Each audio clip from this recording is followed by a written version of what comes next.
I'm Teisha Bader, and in the news, the continued brutal assault on Ukraine, the plight of masses of refugees, and the world response to the crisis, in particular, that of the State of Israel, which has sent tons of humanitarian aid to Ukraine, has welcomed in masses of refugees. There are a number of Israeli organizations on the ground working tirelessly in and around Ukraine, and most recently, Israel set up a field hospital in Ukraine, the first and only country so far to do so. And yet there are those asking, is this enough? Is more needed or expected from Israel, especially as far as the response from its leaders and their statements to the public about Ukraine and about Russia? Well, to help us answer this question, offering his perspective and experience, we are honored to have former Israeli ambassador to the United States, Michael Oren. Michael served as ambassador from 2009 to 2013. Israel's embassy cites that he was instrumental in securing U.S. support for Israel's defense and upholding Israel's right to security and peace.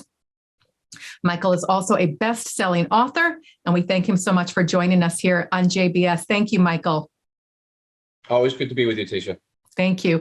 So you wrote an article published in the Forward back on March the 1st entitled, "Our Own History Will Judge Us," Michael Oren, on why Israel must take a stand for Ukraine. And you raise a number of issues, some of which may have changed since you wrote the article. How do you feel now as of this moment? Do you feel that Israel has taken the stand that you want to see or is closer to doing so?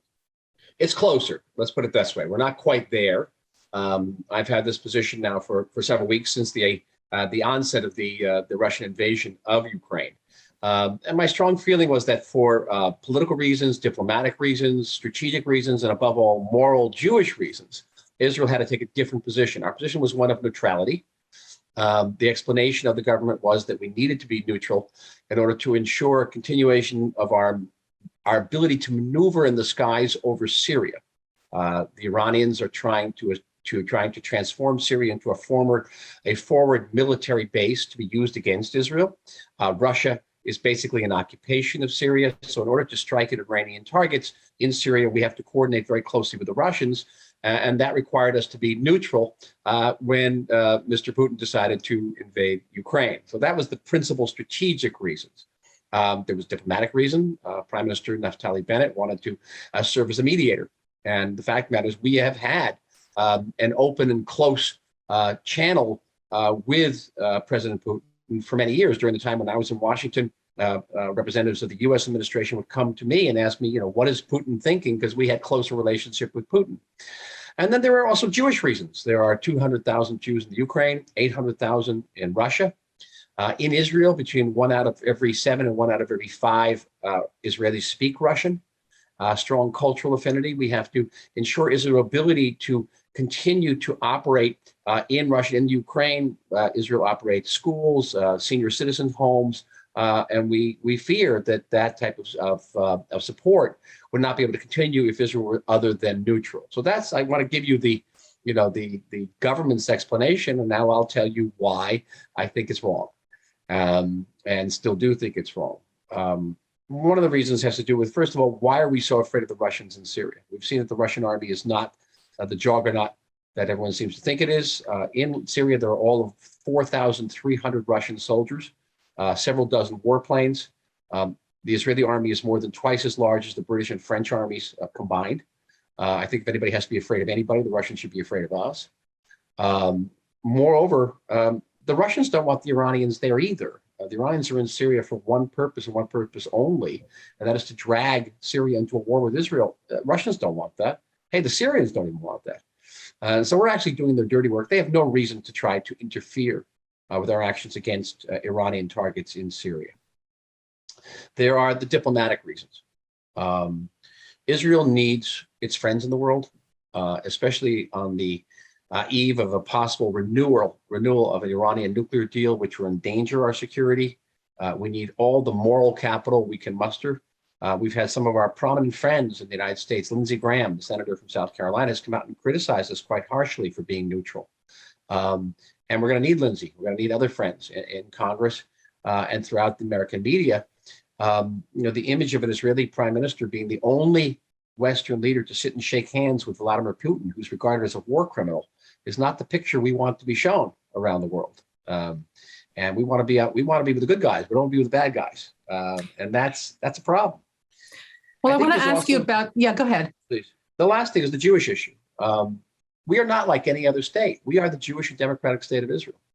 And as a Jewish and democratic state, we cannot morally sit by and be neutral while a fellow democracy is fighting for its freedom with Molotov cocktails and small arms, a resistance led by a proud Zionist Jew. How do we remain neutral in the face of that? And so, yes, I have taken on the government's position and been highly critical of it. So I'm wondering about your use of the word neutrality, because Israel has done a number of things. For instance, voting in favor of the UN resolution at the end of March to condemn Russia or to ask Russia to halt its attack on Ukraine. That's number one. And I'm not sure about the use of the word neutral, as far as certainly statements by Foreign Minister Yair Lapid has come out and named Russia specifically by name, called out Russia, said that the killings in Bucha were war crimes. Naftali Bennett, who you mentioned earlier, slightly less prone to name Russia specifically. He has not said the names Russia or Putin. However, he has condemned the invasion of Ukraine. He has said that Israel stands with the people of Ukraine. He has called the killings in Bucha horrific. So I'm wondering, as far as Israel's point of view, well, first of all, do you still feel that those actions qualify Israel as being neutral when it has come out strongly in support of Ukraine and condemning the atrocities, or has that changed at all? It has changed. It has changed since now over 3 weeks ago when the war began. The Israeli position has changed, and yes, we have come out and condemned the invasion more unequivocally, from not voting for a Security Council condemnation of Russia. We proceeded to join a General Assembly condemnation of Russia, and yes, we have condemned the war crimes, and we've sent a lot of humanitarian aid. But we have not, Teisha, we have not joined in any of the sanctions against Russia. We have not sent non-offensive military equipment, and we've been asked several times to send helmets and ceramic flak jackets. We have not done that. And I think by doing that, I think we would send the proper message to our friends.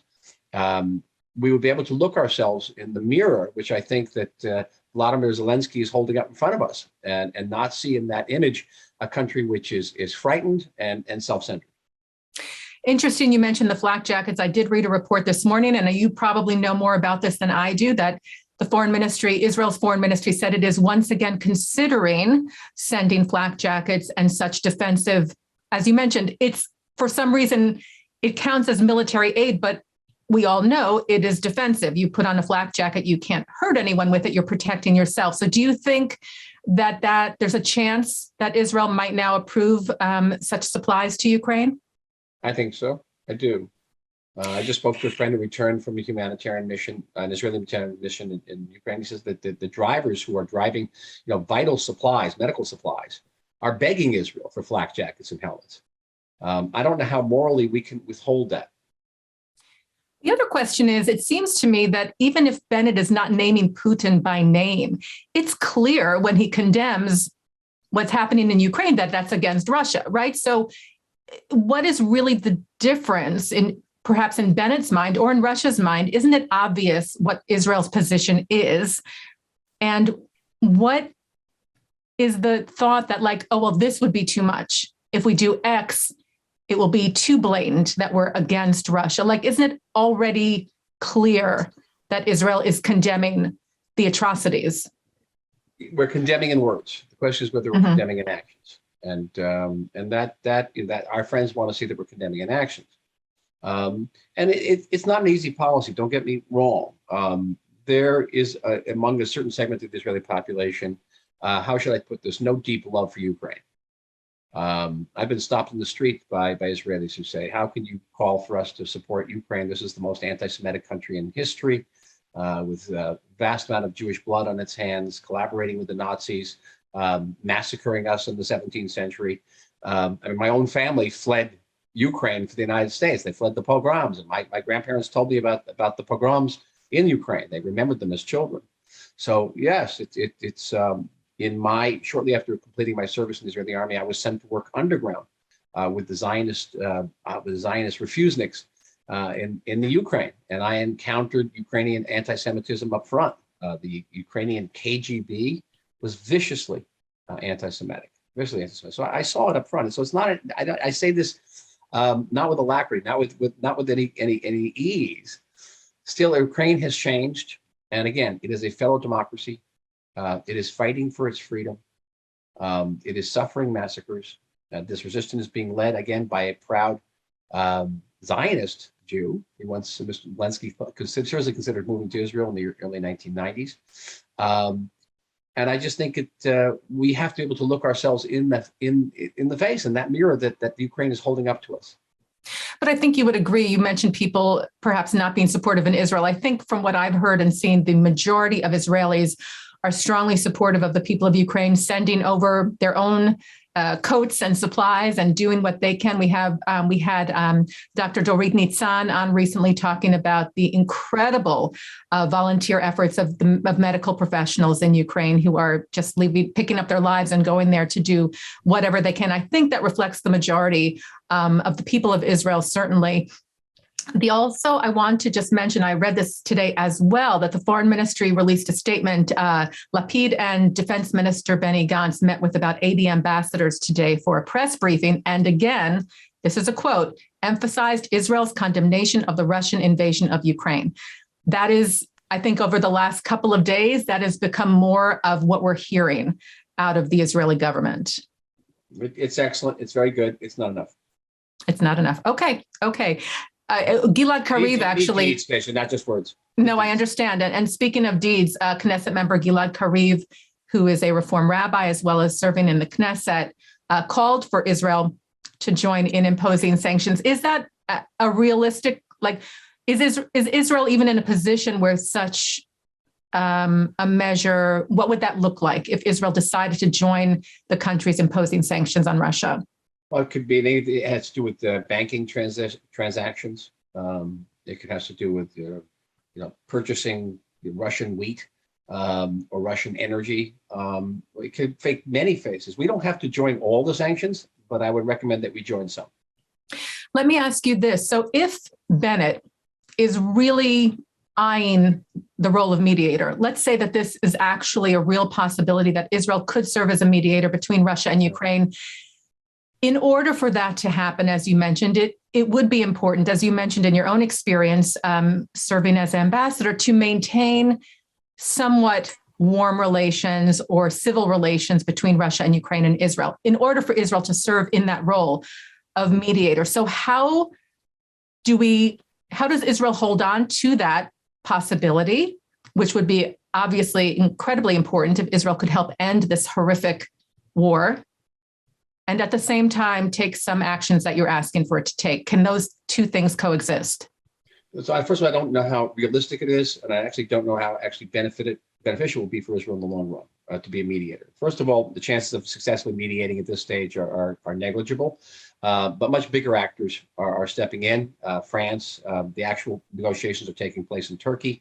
And it's nice that the prime minister has spoken personally with Putin, that he's had some phone calls, but at this point, I don't see Israel playing that mediation role. Moreover, we are now experiencing a wave of terrorist attacks, and the prime minister cannot devote his time to another conflict. Israelis are being massacred in the streets.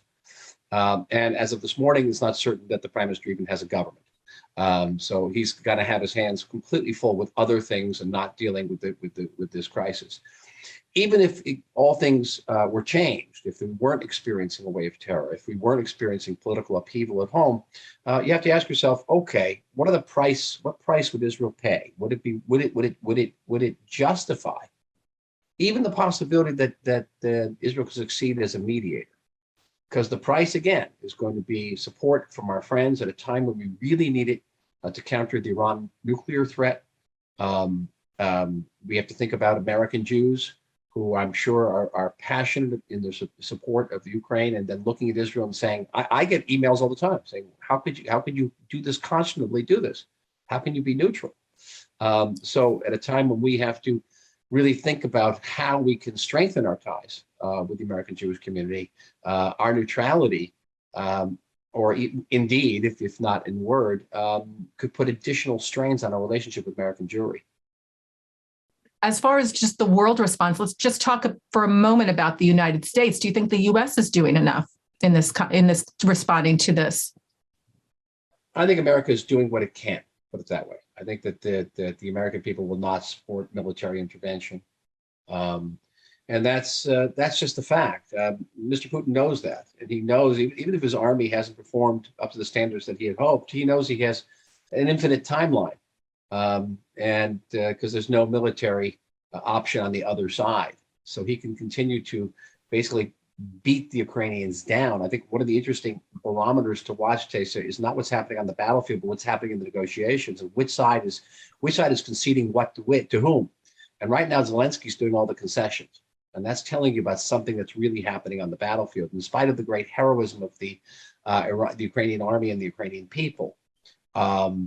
And because I think that he knows that time is not on his side. The Russians should just keep pounding because no one's really going to stop them.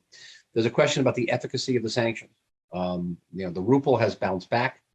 Putin's popularity is through the roof within Russia. He has a tremendous tailwind from China and from India, which are supporting him to various degrees. I think that Putin, all things considered, feels that time is on his side, not against us. Can the United States do more? Not really. Not really. A complex situation, an awful situation. As you said, we pray for peace and we pray for this to be resolved as quickly as possible. Michael, thank you so much for sharing your time and your expertise with us and your unique perspective here on JBS. We appreciate it tremendously. And let me wish you and your viewers Chag Cherut Sameach, a holiday of freedom, a holiday of liberation to everybody. A happy one. Amen. With the upcoming Passover holiday, we wish the same to you and yours as well. Thank you so much. Take care. Be well. Well, among the leading Jewish organizations working tirelessly to do what it can to help is the Jewish Federations of North America. And we are so fortunate to have CEO of the JFNA, Eric Fingerhut, joining us here on JBS to talk about the Ukraine relief efforts, including the recent aid mission he led to the Ukraine border and the JFNA's fundraising campaign that has raised over $40 million in aid for Ukraine. Before joining the Jewish Federations, which represents 146 independent federations and a network of 300 smaller communities across North America, Eric served as the president and CEO of Hillel International. Eric, thank you so much for joining us here on JBS. Thank you for having me. It's a great pleasure to be here. It's a real honor. Thank you. I understand you're in Israel at the moment. That's where we're catching you. I am. Greetings from Yerushalayim. It's wonderful to talk to you from Israel. Very nice. Thank you. So talk about this mission that you recently led. It was on the Polish border with Ukraine. You're one of the first groups to actually go to that area. What was that experience like? So, Teisha, it's really moving. First of all, we've actually, as of this week now, had 4 different groups that have gone, representing now probably 50 or 60 of our 146 Federation communities. I personally have been to the border twice and have been in Warsaw 3 times since the war broke out. It's really a moving experience in 2 ways. First, as has been widely reported, the bulk of the refugees coming across are women and children, because Ukraine, the men of fighting age are not allowed to leave, and whether they're voluntarily fighting or whether they're being detained, not allowed to leave. So many mothers and children are leaving their husbands and their fathers behind. And then, of course, there's elderly, those who are beyond fighting age, but who very much need lots of assistance. So it's really moving to see the particularly large number of children who, are really confused. I mean, that this isn't something that was built, that they've been planning for months and years. This was something that just all of a sudden they were in school one day and the next day they're being they're refugees. So that was one thing. The second is, it is impressive, the relief efforts. Of course, I'm enormously proud of the Jewish relief efforts. Our primary partners in that through the Jewish federations are the Joint, JDC, which does the humanitarian relief, food and medicine and shelter, and the Jewish Agency, which for Israel, which does rescue, and then Aliyah is bringing people to Israel.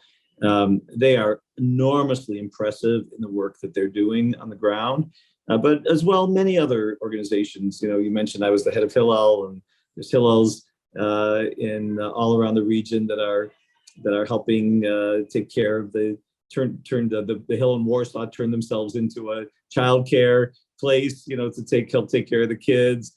The Chabad is very, very active, and Moishe House and the JCCs and a number of other really impressive efforts, and also broadly the global efforts. There's organizations from all over the world that are there, and there's a lot of help for people once they make it across the border.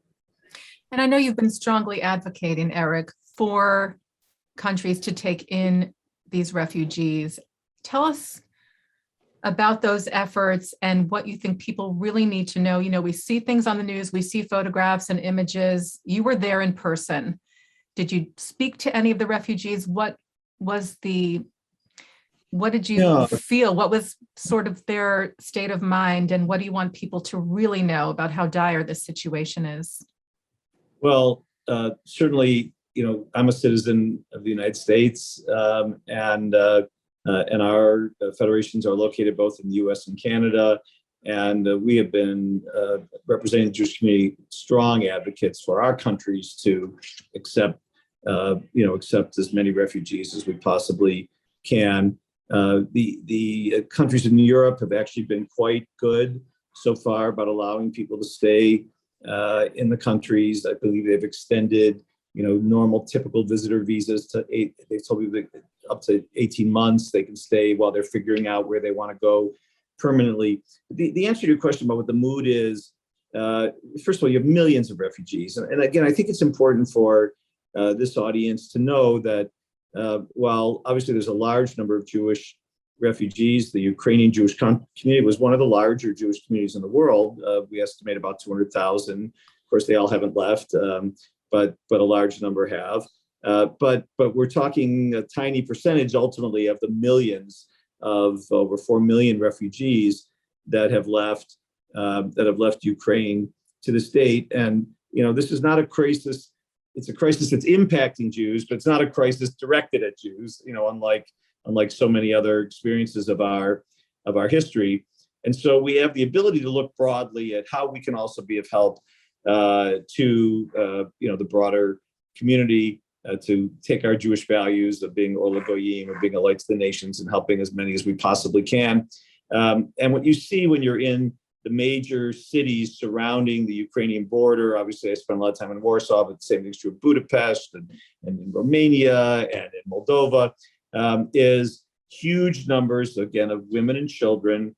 They're staying in hotels and in people's homes and in dormitories that have been turned into shelters. They're being fed, they're being clothed. There's extraordinary outpouring of charity in that regard. But the predominant message we hear from people is they're not yet ready to move on. They want to stay as close as they can to Ukraine for the reason that I mentioned already, which is that they want to reunite their families. And many, they hope they'll go back, that that the war will end and that their homes and businesses will be intact. Many are starting to realize that's not the case. But even if they decide to permanently leave Ukraine, they want to do it as a family unit as much as possible. So I think we're going to see a huge refugee and humanitarian need in those border countries and in Europe generally for quite a few months.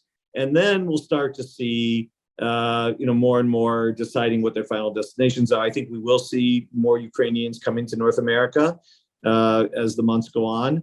And of course, the Aliyah numbers in Israel are still growing. So, but there's a little bit of a delayed reaction. As I mentioned, this was unexpected. So, it's one thing to find yourself a refugee out of the blue. Another to make also that decision immediately that you want to permanently leave your home and become a citizen, build your life in another country. Of course, we're proud of Jews who choose to do that in the state of Israel. That's one of the reasons the state of Israel exists, is to bring Jews from anywhere in the world who are unsafe to a safe home that is their home.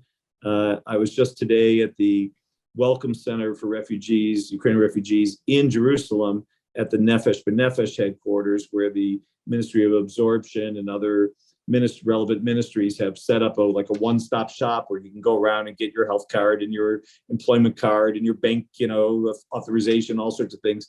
And it's moving. It's really moving, to see people starting a new life, and also to see Israel. Look, it's a bureaucracy. You can't get around that, but to see the eagerness with which they're being welcomed. Well, Eric, thank you so much for all your efforts and the efforts of the federations, having raised tens of millions in dollars. Also, you've set up a volunteer hub together with the organizations you mentioned, the American Jewish Joint Distribution Committee, IsraAid, as well as the Jewish Agency, giving volunteers somewhere to go, people who want to help in that capacity. Yes, absolutely. When we've been talking to those working on the ground, you mentioned, particularly the agencies you mentioned, their staff is stretched. They all need help. But when we asked them, they said, yes, they need help, but they need a particular kind of help. They need people who speak the language, Russian and Ukrainian. They need people with skills that are needed on the ground, social work, clinical skills, childcare, education, those kinds of skills. And they also need people who can commit to a little bit of a period of time. It's not helpful that people come for 24 hours or 36 hours. So we created a volunteer hub where we're matching volunteers who meet those criteria to the needs in the region. And also, of course, we're happy to raise the funds to help support them to go over and have some spending money, while they're there. So far, the first group is over there. But as word is getting out, I think the volume of this will grow. And remember, this is going to be a long crisis. Even if the war ended tomorrow, you have rebuilding, you've got enormous amount of displacement and resettlement. So we need to realize that we're going to be helping for probably a matter of years. This isn't just days and weeks. Well, we thank you for everything Federations has done up to this point and your continued work in this crisis. We know this is the work that you do every day, and we appreciate it very, very much and wish you the best going forward. Thank you. Thanks for having me. And really, of course, it's the work of 146 Jewish federations and all the leaders and volunteers that are doing this work. And as you pointed out accurately, and if I can say my last word, that while we're proud of the response to the emergency, we're able to respond because the federation system is there day in and day out, year in and year out. As I always tell people, you don't build a fire department when the house is on fire. You build a fire department so that you can be ready to deal with fires. That's what the federation system has done with our global partners and 911 system. And of course, in our communities, as you've seen with COVID, you've seen with the response to physical security threats.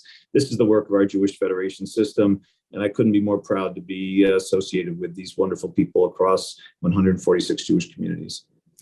Thank you so much. Eric Fingerhut is CEO of the Jewish Federations of North America, and we thank him for his time and for joining us here on JBS. Thank you so much. And thank you, as always, to our director, Sloan Copeland, our managing director, Dara Golub, technical manager, Michael Paley, our transmission manager, John McDevitt, and our producer, Carol Lilienthal. And thank you for watching In the News. I'm Teisha Bader. Be well.